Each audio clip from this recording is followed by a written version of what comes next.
Հավելելով նաև Տիկին նախարարին, կուզեի ավելացնել կամ կրկին հիշեցնել Հայաստանի Հանրապետության կառավարության քաղաքականություն այս հարցում, մենք կարծում ենք եւ մենք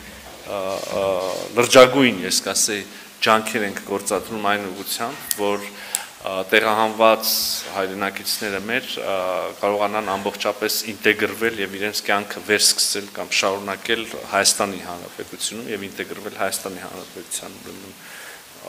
հասարակությանը։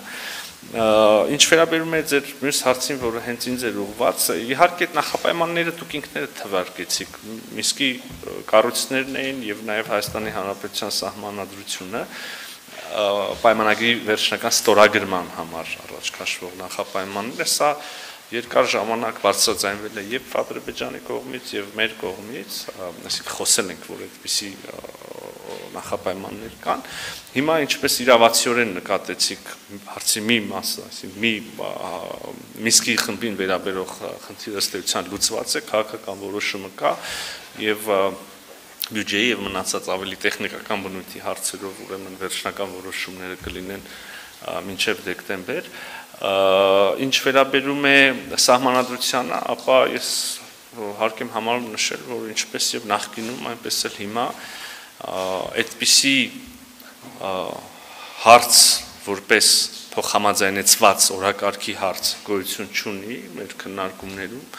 եւ Հայաստանի Հանրապետության սահմանադրության փոփոխության եւ կամ նոր սահմանադրության ընդունելու հարցը բացառապես ներքաղաքական օրակարգի եւ մեր ժողովրդի որոշելիքի հարցն է։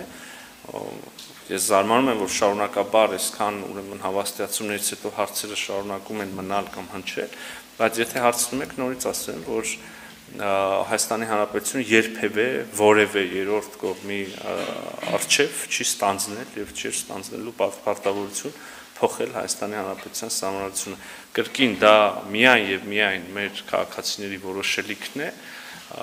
եւ մեր ներքին, ներքաղաքական, մեր հանրային, եթե կուզեք, օրակարգի մաս։ Այո, Ադրբեջանը շարունակում է ասել, որ կապել, պայման դիտարկել որպես եզակի թվով նախապայմաններ, որպեսզի հստակ լինի նորից բանի տեղիք չտա, կա այդ նախապայմանը դնել այդ պայմանը Ադրբեջանը շարունակում է պայմանագրի ստորագրման համար, մենք այս կապվածությունը, այս նախապայմանը չենք ընդունում, արդեն ասեցի։ Չմոռանաք հավանել տեսանյութը եւ բաժանորդագրվել Civic AM-ի YouTube-յան էջին։